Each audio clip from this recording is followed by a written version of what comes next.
Hey, this is Matt Lear, and you're listening to Herp Herp Hooray.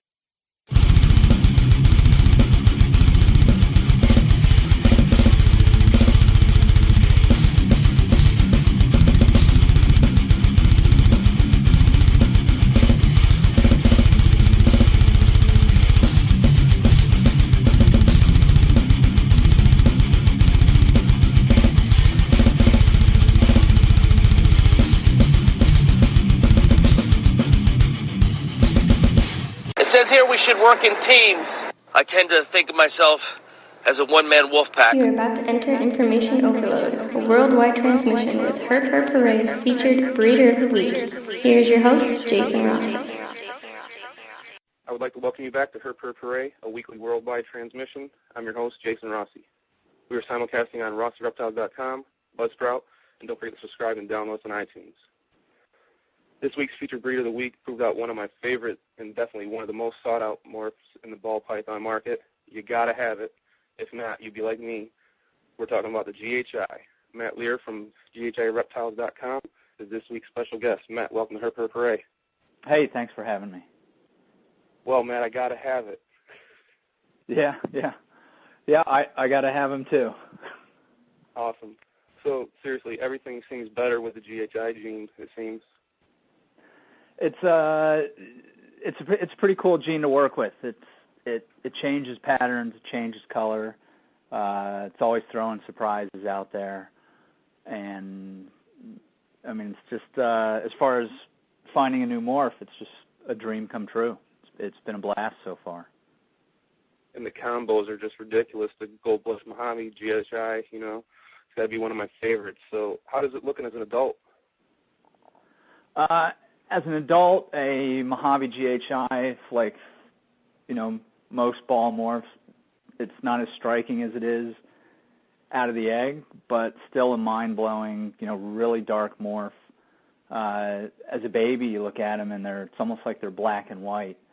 And as an adult, they brown out just a little bit, and the white's not a crisp white. It, turns into sort of a yellow color. But still amazing to look at. I bet, man.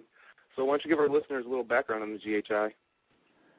GHI was a morph that I came across in 2007.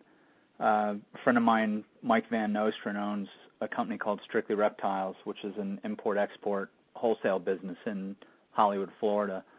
And he would let me come down and go through baby ball shipments. As soon as the baby season would show up. And the very first shipment in 2007 that I went down to unpack, it was maybe 10, 11 o'clock at night, and it was just Mike Van Nosteren's brother, Alex, and myself that were unpacking the shipments. So it was cool not having, all these other guys around that would normally be around, like Amir and Jared Hornstein and, guys that have the eye to pick these things out. As soon as they see something, it's in a bin for them. And we started unpacking things, and Alex Van Nosteren told me that they'd already opened up a couple bags and they had a couple special snakes put aside. And I went into the ball python room and looked, and there was a box marked extra money. And I looked, and they were completely opaque, but I could see that they were different. They were really, really dark. They looked black. And, I said, hey, Alex, I want to pick these up. Let's call your dad or your brother so I can get a price. And we called his father, and he said, those are going to be more money, and you got to talk to Mike. So we put Mike on a conference call, and I mean, it was really funny because I asked Mike how much they were, and he said $150, and I was just a little shocked. I didn't know if they were, if they were going to be recessive, dominant, or if they were just going to be nothing. And so I sort of blurted out, 150, expecting him to say like $5,000. And he said, all right, if you take both, you can have them for 125 each. So I took them, and, I was really, really happy that I got them. And the very next shipment that came in from the same exporter 3 days later, started opening the bags, that night, and I found another one. And I called Mike up, and I said, hey, I'm going to leave you another $125 for this third one. And that's how I got him. Awesome. I got to say that another favorite of mine is the lesser GHI. That thing is outstanding. Yeah, lesser GHI is phenomenal. And as adults, they look just as good as they do as babies. Actually, a couple of them I have look better than they did as babies. And I've made a pastel lesser GHI and a lesser super GHI, and those are pretty exciting to have too. I wonder what the bell GHI will look like. Yeah, I don't know. I have dreams about it. I can tell you what it looks like in my dreams. You think I can pattern on it, or? Oh man, I don't know. I mean, I've had the dream a number of times where I have a white snake that has the perfect outline of a GHI pattern. So it's not going to happen, I don't think, but it might have some pattern. It might look like the albino GHI I see you hit there.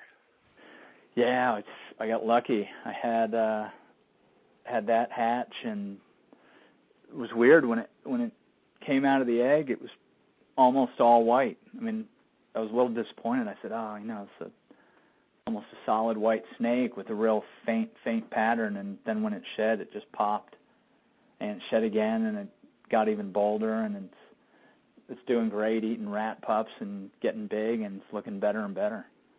So that was a real exciting one for me, and hopefully in the next couple of years I can make an albino super GHI and have another cool thing to look at. That would be nice. Yeah. I have to say that the ghost GHI takes the cake on that one, on the recessive. I kind of like that. Yeah, that just blew me away too, and that was everything that I expected it to be. Because I sort of compared the GHI to a black pastel, and I look at some of the combos and think that, I'm going to get the same sort of thing with the GHI pattern. So I absolutely love ghost black pastels, cinnamons, things like that. And I pictured that it would be a GHI pattern with the same sort of colors, and it's exactly what it is. As that animal is growing a bit now, instead of leaning toward, almost like a little orange hue as when it was younger, all the base color on it now is sort of turning silvery gray, so it's really ghosting out quite nice. And I actually have another clutch in the incubator that should be hatching, or should be coming out of the eggs, I'd say, in about a week, and I've got another one in the eggs. That looks really nice, so that'll be it for the ghost stuff this season. But I was lucky enough to hit a couple of them. But have you bred the GHI to the black pastel or the cinnamon? I don't have a black pastel, and I have a pewter, and I made a pewter GHI and a sterling GHI. Ooh. And they're pretty wild. I have like I've told people before, I have a small collection, and there's a ton of morphs that I don't have. So black pastel, should be something for me to get, but I just don't have one yet. So what's another gene you'd like to add that you don't have yet? I'd really like to add vanilla, and yeah. I see some of the really cool super vanilla combos that are out there, and I like to incorporate that into, Coral Glow GHI, and just haven't gotten around to pulling the trigger on them. I see some super females up for sale. They're priced fine, I think, around $1,000. So I should probably pick a couple of those up this season and raise them up. Everything's guaranteed vanilla. You can't beat that. Yeah, and if I have a GHI, at least I know it's vanilla. And I've gotten a few new morphs this season that I'm happy to be working with. I got a super phantom yellow belly male. He's about 1,000 grams. So I'll throw that into the project. And that, it could turn out to be a Mojave-ish looking animal, I guess. And all right. Desert Ghost, I got eggs from my Desert Ghost female, which I was real happy with. So hopefully in the next couple seasons we can see a Desert Ghost GHI. So 2 genes that make everything better. It's just gonna be insane. I hope, yeah. Okay, so I was scouring your blog there, and I saw your pastel Enchi to pastel ivory clutch there. You think the parents were Het Lab, Toffee, or Candy, or something like that? Because it looked pretty purple, like you said, yellow and purple. I had 2 eggs. Last year, the pastel Enchi female gave me 8 eggs and didn't get anything. They were all clear. This year had a bunch of eggs again, and only 2 of them were good. And I went ahead and cut them. I don't know. It was up in the mid 50s, and I said, my Coral Glow is the sire, and I called up a friend of mine, and I sent him a picture, and he said, that's not a Coral Glow. And I said, well, I didn't think I put the Coral Glow, and I went Coral Glow in, and I went and looked back at my records, and anytime I put a male in with a female, for the first time, I'll put the date, introduce Coral Glow. And it was the Enchi that was above that animal that I put the Coral Glow in with, not that animal. So I had a pastel lesser GHI, and I think a pastel GHI, and the pastel ivory. Never saw the pastel lesser hook up, and never saw it breed with anything this season. And didn't see the pastel GHI breeding, and I had that in there a couple times. But the pastel ivory bred the female a ton of times. And exactly as you see in the picture, the snake was purple and yellow. And in the other egg, there was a baby that was a pastel version. It was purple and yellow with a white head, and it had white blushing also in with the purple. And that baby was all fused together, so it didn't, it wasn't going to make it. And, a freak occurrence, I don't know. I don't know if that's how morphs start. You just have a couple animals that have wacky genes that click, and you get something crazy. Animal came out of the egg fine. Everything was good with it. And I guess within a couple weeks, it started acting a little sluggish. And sometimes you'll see a baby that's got an area from, the belly down to the vent that's a little distended. And it's almost like you can sort of milk out some fluid or urates. And I tried to do that, and nothing came out. So I think that the fluid was in the cavity somehow, and it probably ended up getting peritonitis and passing away. But I'm definitely looking forward to doing that combo again this season. What are people's take on that have seen that? What do they think going on? I think the general consensus is that it's just a spontaneous morph that was produced, like happens in the wild. All these morphs that we have, the genes are somehow tweaked in the parents, and when the right two parents connect, it creates a morph. So they're basically genetically flawed animals, as far as color and pattern. And I think that's what happened. And I know the pastel ivory came from the bells, and the pastel Enchi also came from the bells. So maybe they've got some secrets going on over there that nobody knows about. Or somebody's not keeping track of their records. Yeah, I don't know. But it was really interesting, and I think since I hit 2 of them, my chances might be pretty good to repeat it. Well, we wish you luck next year. This season's right around the corner, it seems. Yep, and the pastel Enchi female is eating like a pig, and the pastel ivory is always eating like a pig. So I have high hopes that I can do it again and get lucky and come up with a new morph there. Awesome. Well, you created your own Enchi Inferno. That thing's sick. Yeah, the Enchi Inferno is awesome. And I've actually got two of them in the clutch. And I kept looking in the egg, pulling the little flat back, taking pictures, sending them to Kevin McCurley. And, of course, Kevin's sort of cussing me through text message, saying he's never seen anybody as lucky as me when it comes to producing things like that. Although I'm sure Kevin's got quite a decent collection of those by now. But those things are just really incredible when you see them in person. And as they get older, they still look nice. I mean, they're a little dirtier, but it's still a great morph to work with, and an incredibly powerful morph to be working with. Both of those are definitely on the list. Yeah. But that Coral Glow Gold Blush Mojave is definitely insane. It's so clean.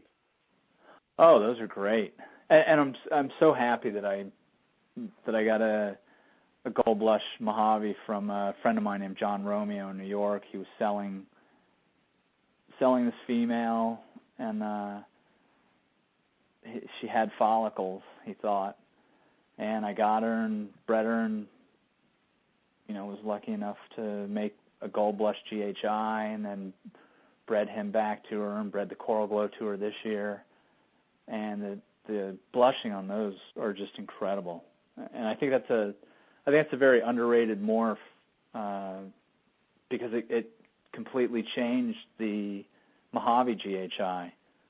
Instead of the snake being black with the pattern that it has, the snake's sort of a silvery gray, and it's got a white border around all the pattern, and it's just awesome. And I can't wait to, do something else with that morph this year. So what do you have planned? Sorry? So what do you have planned for that guy? I don't know. I know he's not going to be breeding size this season, I wouldn't think.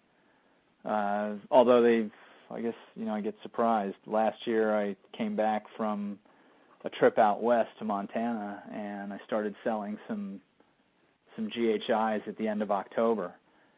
And, I had guys in February sending me pictures of their GHIs breeding that they got from me as babies in October. Which is, I was like, that's not the way this was supposed to work out.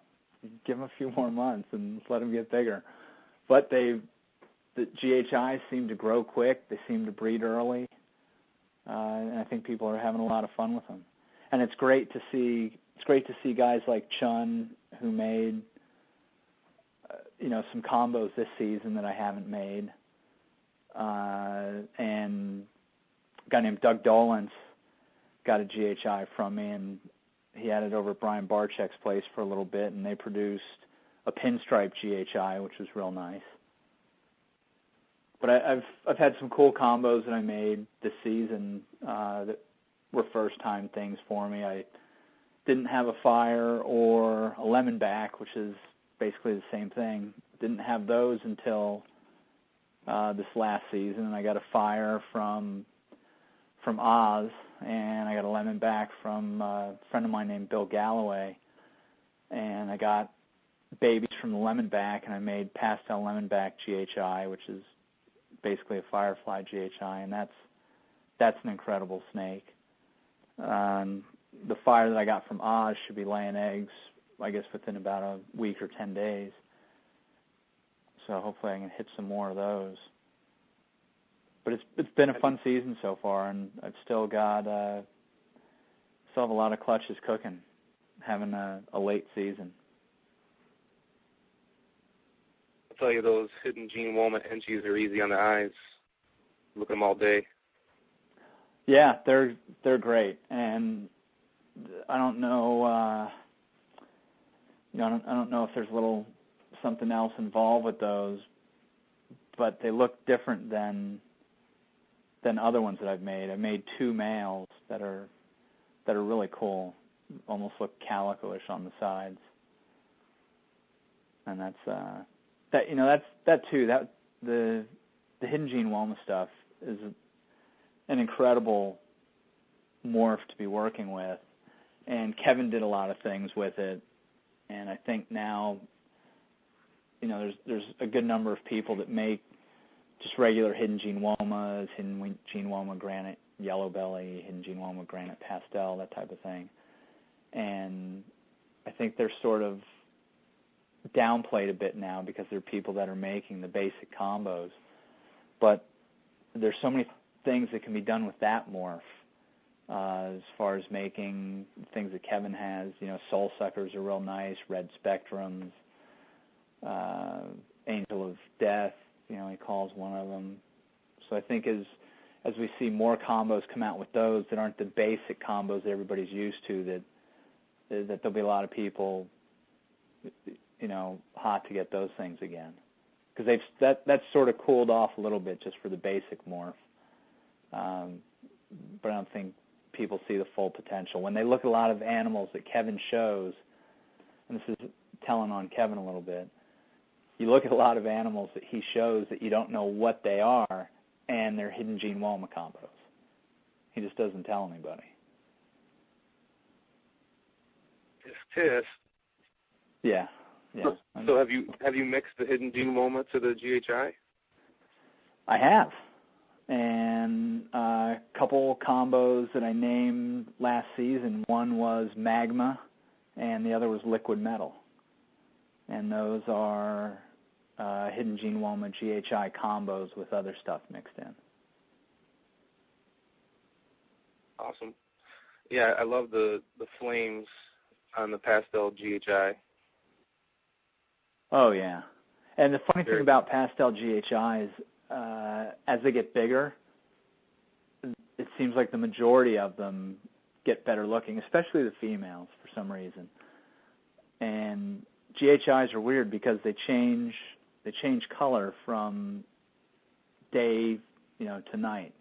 And sometimes I'll go out and I'll take pictures of them at night, and the flames that are coming up on the sides are all like bright silver.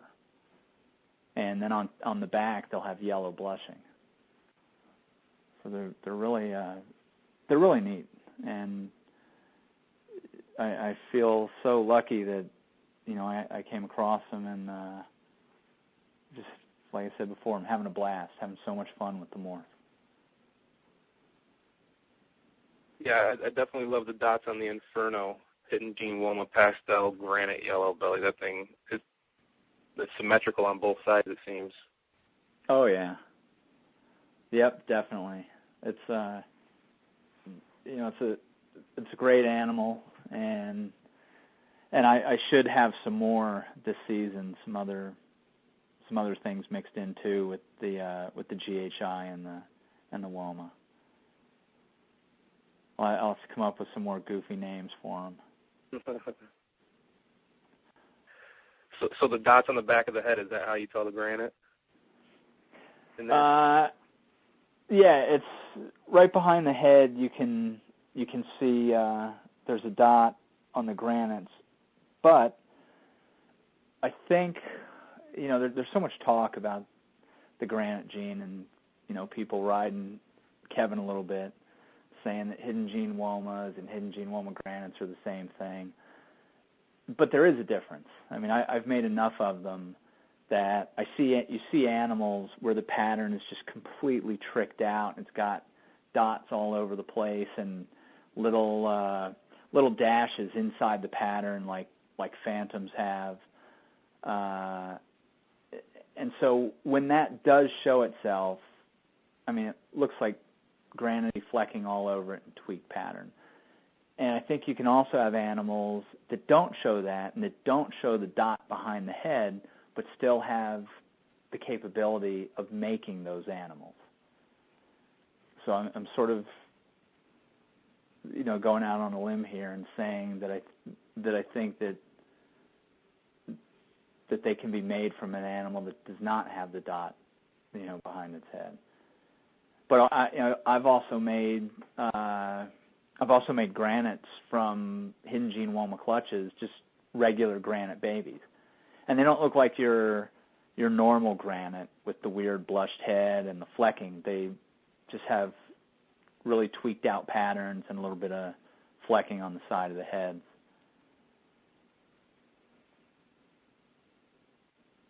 So you hit your first quad combo. Congrats. I've hit quads. I think I got 5-gene animal last year, and I think I got a couple of them this year. Okay.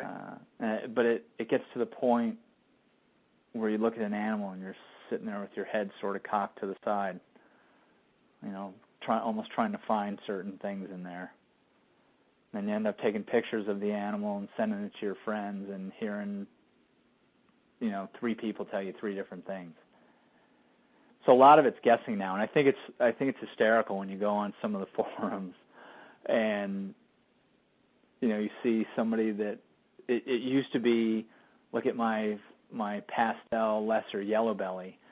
Now it's like pastel lesser yellow belly Enshi het red exanthic with 3 question marks after it. Because so many people are producing multiple gene animals now that I think you sort of lose some of the genes in the mix. And Kevin finally got a pair of GHIs from me this year. I've been being very mean to one of my best friends for a few years now. And specifically, I've said this before, Kevin's been asking me for GHIs for years. And, I've always said no. And it's been because I didn't want to see a post online or in one of the videos that he does where somebody says, "What's this?" And he says, I don't know, hidden gene Woma, bling, yellow belly, Enshi spider, GHI maybe. I haven't wanted to hear that, but he got a pair of babies from me. I guess maybe 5 or 6 months ago, and his male's breeding size now. And Kevin actually just picked up a lesser GHI from me about a week ago. So he'll be having fun here along with everybody else in the next couple seasons. The lesser GHI I don't think will be big enough this season, but his normal one will breed for him. So we'll start getting some of those bizarre combos from him where he doesn't know what's in them either. Awesome. So why don't you give us a little what's the background on the Kreider ball, if I'm saying that correctly? Yeah. A guy named Eric Kreider who lives in Washington. He's been around the business for a long time, and he hatched out what he told me maybe 5 years ago was his own line of caramel albino. And, they were real pretty, and he sent me a couple of baby pictures. So I bought one of them and got it here, and I started looking at the caramel albinos and how they kink. I said, I'm not really into this. So I ended up selling the animal pretty quickly. And the guy who got it, who lives close by me, at about a year old, he said, the snake's so cool looking. And I would see the snake from time to time. And I went over to look at it, and I'm looking, and I was thinking, wow, this is really weird because it's got jet black eyes. It doesn't have like the ruby-colored pupils. So I shine a flashlight in its eye, and I could barely see ruby color in the pupil, but for all intents and purposes, it was black. And I called up Eric Kreider, and I said, hey, your babies, do you notice if they have black eyes? And he didn't. And I think he charged me $3,500 for the snake when I got it. And he went and looked, and he said that he had a couple with black eyes. And I said, oh, this one's got black eyes. It's really cool. And I sent him a picture. And he calls me back after he gets the picture, and he says, I'll give you $5,000 for it. I said, no, it's okay. He said, I'll give you $6,000. I'm like, no, it's all right. I'm going to keep it. So that sort of started off the Kreider ball thing. I started posting pictures of it, and since it wasn't a caramel albino, or at least I wouldn't call it one, I didn't know what to call it, so it just said it's from Eric Kreider, so it's just called a Kreider ball. And I'm still not convinced that it's the same thing as an ultramel, because that animal now at say 5 years old sort of looks like I think it's called a paragon ball, something that used to be up north that was floating around for a while and then went over to England. And I've got adult ultramels myself, and this looks nothing like an adult ultramel as an adult. So it's pretty interesting. I should probably post a picture of it now just to show everybody what they do look like. But creamier? I'm sorry? Is it creamier looking? Yes, definitely. Definitely. It's really, really cool looking. And I hadn't seen it, I'd say, in probably a year. And it's one of these things where I looked at it and I'm like, man, look at that thing. That's completely changed. And I sent a picture to a friend of mine, and that's what he said right away. He said, man, thing looks like a paragon ball. But they start out looking like ultramels as babies, except I think they're a little more orange, a little brighter. So that'll be fun to see where that goes.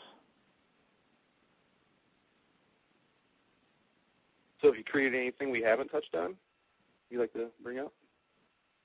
But nothing that I want to bring up just yet. I've got some stuff that I've made that's pretty neat, but I'm just not showing them around right now. Things for the future. But there's a lot more to be done with. Ball pythons in general. There's so much to be done with them. So many combos that can be made. Of course, you have all the coral glow banana stuff that's really cool. And I actually just made a lesser coral glow, and that's a combo that if anybody's going to do it, make sure you look closely at your lessers, because it's one of those sort of head cocking things again. You're like, is that a coral glow? But holding this next to a regular lesser, the blushing's all orange flames. It's obviously a coral glow. But they're not one of those mind-blowing combos, I don't think. But that was fun. And there's, black pastel, coral glow stuff to be done, and tons of GHI stuff to be done. So I think everybody's in for, a lot of fun, especially when more people that get GHIs, the better it's going to be. There's going to be people that are making combos that I don't have, and Chun doesn't have, and other people don't have, and it's just really exciting to see new things, new things pop up from the morphs that we have now. Well, it sounds like you're having an outstanding season over there at GHI Reptiles. Yeah, so far it's good. If the purple and yellow snake lived, it would be all time. But just being able to see it in person, is just super exciting, really incredible. And it's got me excited to where I can't wait this season. Every time by throwing a little Luther Vandross in there and light some candles and put the pastel enchi with the pastel ivory. It'll be great. Awesome, man. So you're from Florida. You're aware of all this legislation So what do you think we need to be doing to fight against this? It seems like it's all the time, a new letter every week. I know, and that's the way our government works. You've got lobbyists. There's people with so much money that can basically get whatever they want. If you look at how many people have been, you had the incident in Orlando with the 2-year-old girl, which was suspect anyway, that a Burmese strangled her. I guess that's why her parents were sentenced to like 30 years or something. I don't think that was a real believable story. But you have people like Senator Bill Nelson that drags around an 18-foot-long shed from a Burmese python, and I think you can get an 18-foot-long shed from a 10-foot snake or an 11-foot snake or 12-foot snake. But he drags it around scaring people, and, you hear people say, oh, if you go to the Everglades, you're going to get eaten by snakes. And there's so many groups that have a lot of money. You have people that get killed by dogs. Geez, I don't know, seems like every month there's somebody getting killed by a pit bull or shepherd or Rottweiler or any other large breed of dog, and nothing happens to them. And when it comes down to reptiles, you have the bad animals of movies, things that bite people, scare people, and so they make a big deal out of it. But I think it's something that's really tough to fight against. And you can write, just personally is what I feel, you can write all the letters you want, and they're still going to find a way around things like that. Because, you can send in 1 million letters, but you still have some old rich lady from Palm Beach that wants to donate $10 million to a cause, and she says, oh, I don't like snakes. And next thing you know, you have everybody coming down on it hard. We have a situation down here. I grew up surfing, and since paddleboarding has become popular in the last 5-6 years, I've been doing a lot of paddleboarding in the last year. And all of a sudden, we have in the newspaper a picture of a lady that was stopped by the Coast Guard that was being ticketed for being on a paddleboard without like a whistle, without a life jacket, without all the safety equipment. And you think, you're on a paddleboard, you're on like a surfboard, and do I really need a whistle, and do I need flares if I go offshore on a paddleboard? There's nowhere to put any of this stuff. And it all boils down to most likely some senator's kid or niece or nephew fell off a paddleboard and split their head open, so they think there should be all these laws for these things now. And so we have those laws in effect down here that, it's almost like if you go out surfing, they're going to say, hey, you got to wear a life jacket when you surf. But nobody thinks about if you're on a paddleboard and you have a boat coming down at you, coming down on you with a drunk guy behind the helm, that if you have a life jacket on and you try and dive down underwater, which is the safest place, the life jacket's going to keep you up and you're going to get your head lopped off. So there's downsides to everything, but again, there's nothing you could do about it. And I think, as far as all the problems that we're having with reptiles, I think that, USARK's doing a good job fighting it, but I think they even have to flex and give in a little bit, in order to not have the whole industry go down. I just think, unfortunately, it's something that we have to deal with and fight as much as we can. But I think that little by little, the government's going to chip away at it and just sort of hammer us with regulations. And it is kind of silly because, there's, I don't know how many people a year die from smoking cigarettes, how many people get shot. We know that cigarettes cause cancer and kill people, yet we don't stop that industry. They just charge more for cigarettes now, I guess, than they did a long time ago before they were aware that they kill people. And we still sell tons and tons and tons of guns. So, it's along with everything else. If you're a responsible reptile owner, you don't have a problem. And if you're an irresponsible reptile owner, 99% of the time you still don't have a problem.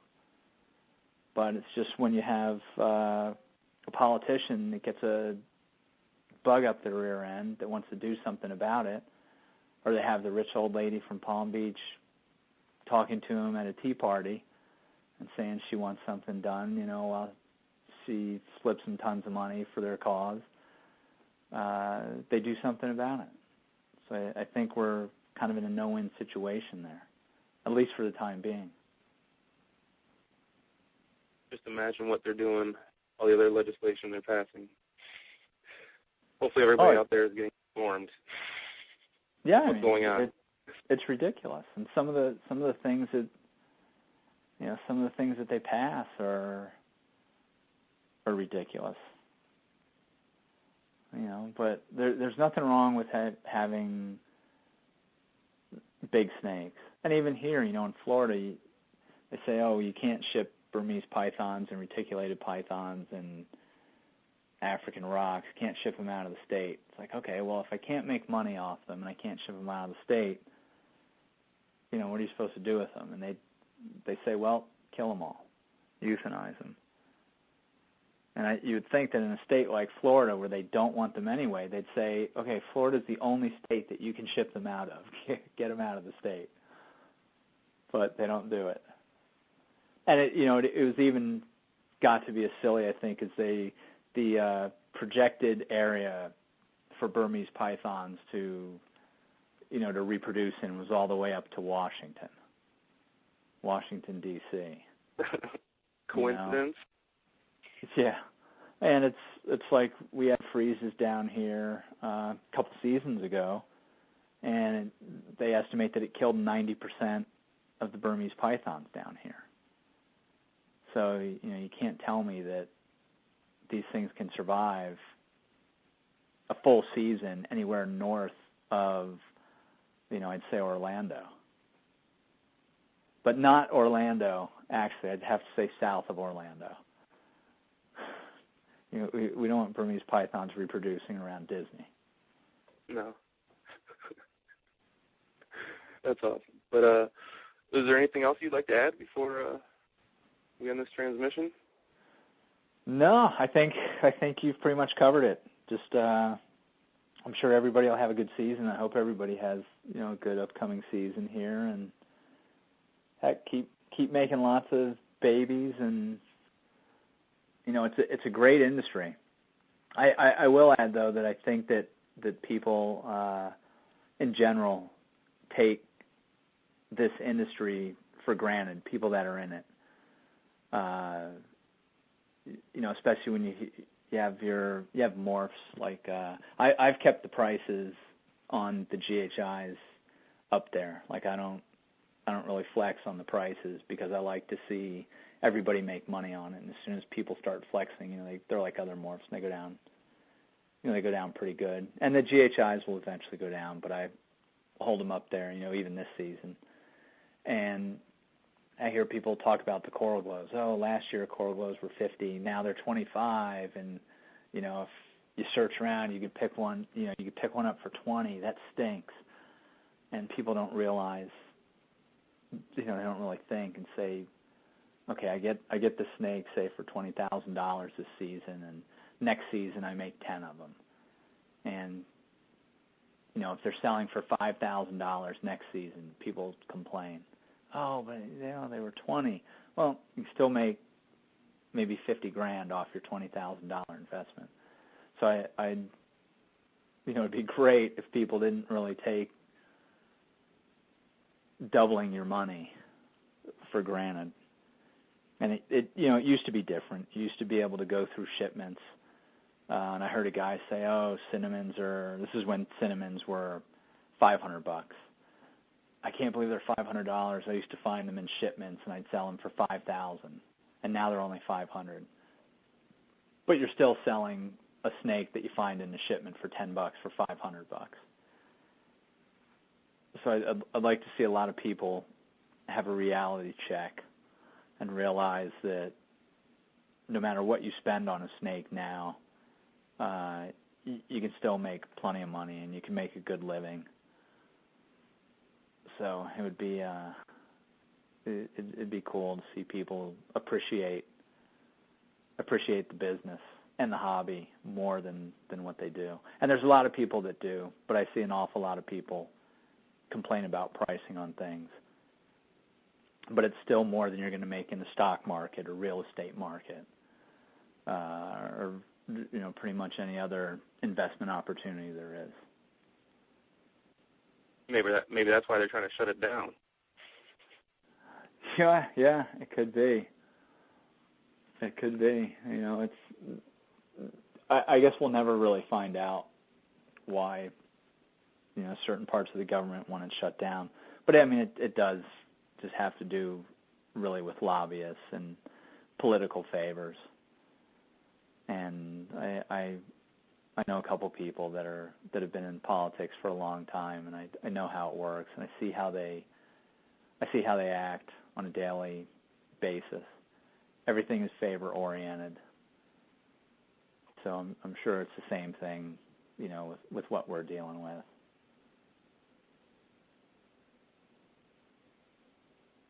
All right. Well, again, thank you, Matt, for taking your time out and speaking with us. Sure. My pleasure. Thanks for having me. All right. Make sure to check out Matt's website atghireptiles.com.